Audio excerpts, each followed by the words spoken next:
Hey guys, it's Jenna. Welcome back to my channel. Today I'm going to be sharing with you my June and July wrap up. I'm a little bit behind on my wrap ups because of life, but I am catching up and I'm going to be sharing with you my thoughts on 17 different things today. So I'm going to try to limit my talking about each one. If you have any specific questions about any of the things that I mentioned, please feel free to ask me down in the comments and I'd be happy to talk with you about it more in depth. But just so I don't make this video very long, let's get started. The first book that I read and finished in the month of June was Neverwhere by Neil Gaiman. I gave this 5 stars. I absolutely adored it. It was perfect in every way, and I don't actually have my own copy as I checked out the audiobook from my library, but I am planning on getting the physical illustrated edition of this book because I loved it so much. It's about an adult man, I don't know. It's about an Englishman named Richard who stumbles upon this underground version, like this dark version of London, and it's perfect. And I love the audiobook as well. So if you're interested in trying out Neil Gaiman, I highly recommend this one. It is a standalone and I found it to be incredibly easy to get into. So I loved it so much. 5 stars for sure. The next 5 items that I read were all graphic novels. The first 2 were the first 2 volumes of Paper Girls by Brian K. Vaughan. Sorry, I have Goodreads down here on my iPad, so I will be referring to that. I gave both of these volumes 3 stars. They were okay. I thought they were very visually pleasing, but other than that, they were just kind of for me. But that's my standard rating. 3 stars is my standard rating for graphic novels, so they weren't bad. I definitely enjoyed them and I would recommend them if you're looking for a YA quick and fun graphic novel series. It gave me a lot of Stranger Things vibes as these 4 friends, these 4 paper girls kind of stumble upon these magical, fantastical things that are coming out of this other world and into their world. So, and it is set in the 80s, I believe. I want to say the late 80s. So it did give me Stranger Things vibes. So I feel like people would really enjoy it just for that reason mainly. The next 3 things that I read were the first 3 volumes of Faith by Jody Houser. Again, another graphic novel series. This is about a female superhero named Faith, and as you can see from these pictures, she is overweight. She's a larger female superhero, and you know what? That is not talked about in these 3 graphic novels at all. I loved that. Her weight was never a topic of discussion. She was just Faith, and it wasn't talked about. She just was. And I want to say there was one moment where she was only even slightly self-conscious about how she looked when compared to this other girl that this guy was talking about, but it was just this teeny tiny moment, and it just showed that she was real. But I just absolutely loved that her appearance was not a topic for discussion. She just was who she was, and she was awesome. So I ordered the first 3 volumes of the series to be placed in my library's collection, and I'm so glad that I did. They have been checking out pretty often, and I'm just glad to support the series because I just thought it was awesome that she was who she was, and she was awesome. So that was Faith. Oh, and I don't think I mentioned, I gave each of those volumes 3 stars again because even though I did really like that aspect of them, it was still just like okay. I mean, apart from Faith being awesome, the other parts of it were just kind of like your typical superhero story, and it didn't really do that much for me. So it still just got my standard graphic novel rating of 3 stars. But thank you to Amy from Amy Reads for telling everybody about that because I thought it was pretty great. The next book that I read and finished in June was North and South by Elizabeth Gaskell. This was the Books and Jams read-along pick for the month of June, and this took me most of June to get through. It was pretty long, and if you're not familiar with this, this is a classic following a young woman in England in, I want to say, the 1800s. I just don't know. Her name is Margaret, and she lives with her mother and father. Her father dropped out of being a clergyman, so he abandoned his post, and they move from their ideal southern, like English countryside home to this industrial town called Milton in the north. So throughout the entire story, there's this constant comparison to north and south, and how she loves the south, and it tells a story about how she opens her mind a little bit to the north and the people who live in the north. There is a slow burning romance, which I did enjoy. I did end up giving this 3 stars because I thought it was rather long. I think a lot of different scenes could have been cut out to make it more shorter and more engaging. But I did enjoy it. My favorite part about this was Mr. Thornton. He is just perfect. Like, I think I even like him more than Mr. Darcy. Like, yeah, I went there because he is great. He was my favorite part of the story. And if you were looking for a romance kind of that has Pride and Prejudice vibes, like, I would definitely recommend this because it gave me Pride and Prejudice vibes, specifically when it came to the romance. So I would recommend that for sure. And then speaking of Pride and Prejudice, guess what I read next? I did it, you guys. I finally read Pride and Prejudice. If you don't know, this is one of the 5 books that I set out to read in 2017. Like, one of the 5 top books that I wanted to complete this year, and I did it. I finally did it. And I really enjoyed it. I gave this 4 stars. I can't help but compare it to North and South because I read it right afterwards. And there were so many different things in here that were similar. I really did like it. I'm saying a lot, I don't know why. But I didn't find it to be as long. I felt the plot was more engaging. The characters I felt like were more engaging in this one. I did end up really liking it, specifically towards the end, because I got to see where a lot of characters ended up, whereas before I was only familiar with the movie. So at the end, you kind of get a couple paragraphs telling you where the other characters end up, which I really appreciated. But I mean, I wasn't completely captivated by it, I would say. I know there are so many people out there who are obsessed with this book and say it's their favorite book of all time. I get why, because there were so many parts where I was just like, man, Jane Austen, you are so witty and clever. And I really appreciated those moments. But I was not like completely captivated by it. Like, I would reread it for sure, and I'm definitely going to keep it on my shelf, but I wouldn't say it's one of my favorite books of all time. I wouldn't say that. But I am definitely glad that I read it and finally finished or checked that off my book bucket list. The next book that I read and loved was Homegoing by Ya Jessie. Loved this, gave it 5 stars. I read and listened to this audiobook. I highly recommend the audiobook, by the way. The narrator, the guy who does it, he does it for every character, and his accent changes for each one. I just loved it. You probably know all about this, but just in case you don't, this is an incredibly popular book throughout BookTube throughout the past year, I feel like. But it follows 2 half-sisters that live in Ghana, I want to say. I think it was Ghana. It's been a little while. It's not really fresh in my memory anymore.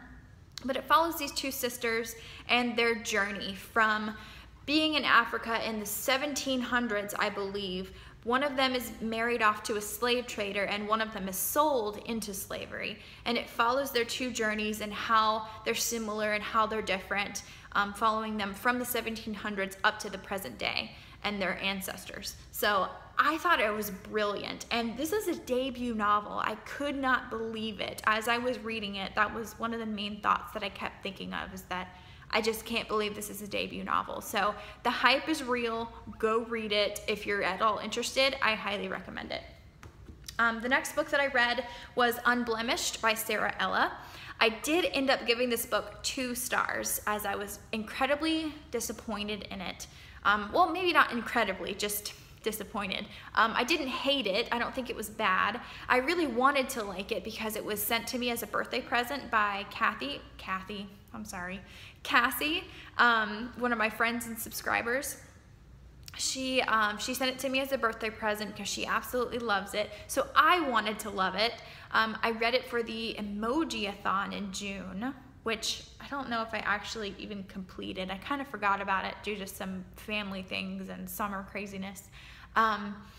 But I read it, and ultimately I was disappointed. If you are unfamiliar with this book, it is written by a booktuber named Sarah Ella, and it's an urban fantasy, YA urban fantasy, about a girl who has a facial birthmark, or like a facial deformity / scar, and she hates it. It makes her feel really self-conscious in our world, but she stumbles upon a fantasy world where in that world it means something positive. And I liked the fantasy parts of this book. The parts that were in our world, I just felt like were kind of rushed and a little bit juvenile in a way that I didn't really enjoy. I recently watched Trina over at Between Chapters talk about the second book in this series by Sarah Ella, which just came out. She liked the second one better. I don't think I'm going to pick up the second one just because of how disappointed I was in this one. I don't know what I was expecting, but I just didn't really like the writing style that much. And there were a lot of pop culture references that I was able to get and understand, and some of them are fun, but a lot of them just took me out of the story. And I honestly don't really enjoy references to modern day pop culture unless it's a contemporary story. And it just, yeah, they kind of took me out of the story, and overall, I don't think I would recommend it. I appreciated a lot of what it was trying to do, but I don't know, it just wasn't a favorite of mine. So what I ended up doing with this book is I actually donated it to my library because there was only one other copy available in our entire county system. So I added it to my library's collection so more people could read it. So I felt like, Cassie, you would appreciate that. And again, I thank you for sending it to me. But I just gotta be honest and say that it just really wasn't a favorite of mine. But I still really appreciate you sending it to me as a present. The next book that I read, well, 7 books really. I read the entire Chronicles of Narnia in about a week and a half, I think. I flew through them, guys. Yes, this was the second thing that I finished in July. So between July 7th and July 16th, this is what I read. So on a mini road trip that my husband and I took to go to my grandfather's funeral at the beginning of July, we started to listen to the Chronicles of Narnia, and we got about halfway through the 3rd one, which is The Horse and His Boy, and I absolutely fell in love. I had read the first 3 years and years ago, but I barely remembered them. I mean, I'm familiar with The Lion, the Witch, and the Wardrobe, as are most people, I would think. But it was so nice to reread them and really get into the world, and then continue on with the rest of the series for the first time. So books 4, 5, 6, and 7 I read for the first time in July. You guys, I loved it. It was exactly what I needed. Whenever we were driving up to his funeral, it was an incredibly sad and emotional time for everybody in the family. But for us to be able to just jump in the car and listen to Narnia before, during, and after, it was just exactly what I needed. It lifted me up in so many ways, and it means so much to me now that I have finished the entire story and I know what happens from beginning to end. And it's just magical, and it speaks to my heart on so many levels. I loved it. And I honestly, I don't know if I would classify it as my favorite fantasy, because I still think Lord of the Rings is my favorite, but it's just on a different level for me. It just meant so much to me. So I finished all 7 books in the Chronicles of Narnia within, I think, 9 days. So I really enjoyed it. I think I read The Last Battle, which is number 7, in a day. I think it only took me 1 day. Anyway, 5 stars, obviously. The next book that I read in July was Into the Water by Paula Hawkins. I gave this 3 stars. I don't really have a lot to say about it, really. It was okay. And afterwards, I donated it to my library. So, I mean, if that tells you anything, it was very entertaining. And the first half of the book, I could not put it down. I probably could have read it in one sitting if I had had time that day, but I just didn't.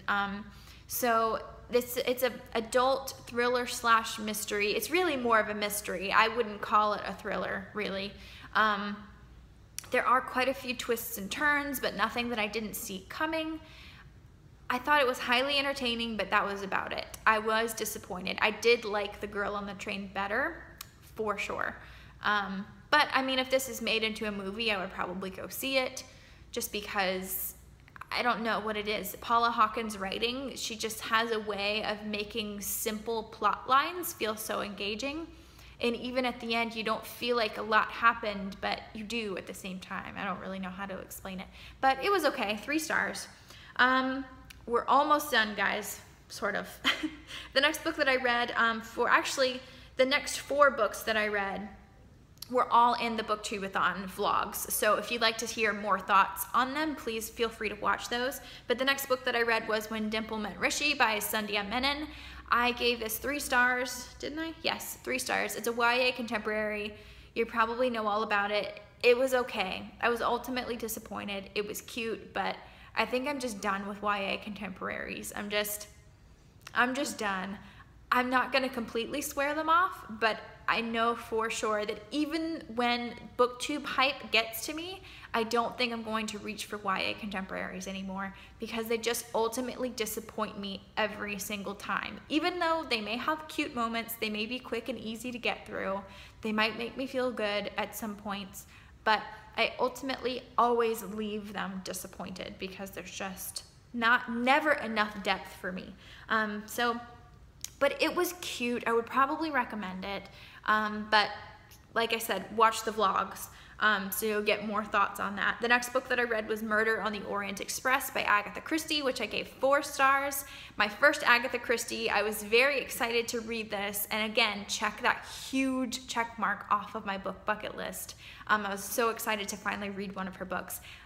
I loved it. I thought it was fantastic. I wasn't completely immersed in it, which is why I didn't give it 5 stars, but I did not see the ending coming, for sure. I considered it as a possibility earlier on in the book, so I wasn't completely surprised, but she had me going in so many different directions that at the end I was just like, oh, okay, that makes sense.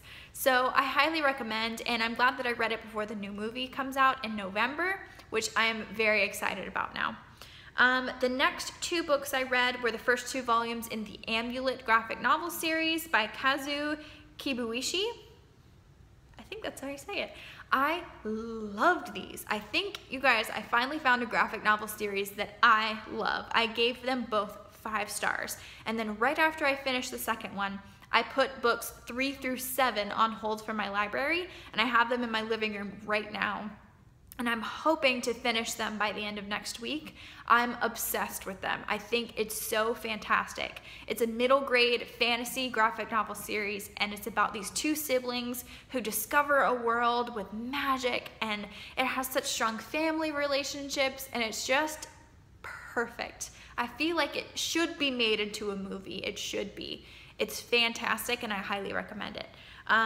But those are all of the books that I read in June and July. Like I said, some of them were for the Emoji-a-thon, which I made a TBR for back in May, I think, which I feel like I pretty much stuck to, but I never took any notes on it. I kind of forgot about it once my whole family thing started. So, but I feel pleased with what I read the past couple of months. I've got through a lot. I've got some graphic novels under my belt. I checked off 2 huge things, Pride and Prejudice and my first Agatha Christie novel off of my book bucket list, which always feels good. And I just finished Rebecca by Daphne du Maurier, that's my first book in July, which I will share more thoughts with you on that later. But I feel really good with my reading right now, and I'm pumped to get started with the books that I have picked out for myself in August. I do not think I'm going to be making a formal TBR for August because a bunch of things keep changing in my head, and I honestly don't make TBRs too often anyways. So yes, I hope you enjoyed this video. I know it's very long. I know the past several videos that I've made have been very long, and I'm trying to do better about that, but I just love sharing my thoughts on everything with you guys. So I hope you enjoyed this video. Please give it a thumbs up if you did enjoy it, and subscribe if you haven't already. My name is Jenna, and I'll see you guys very soon with another video. Bye.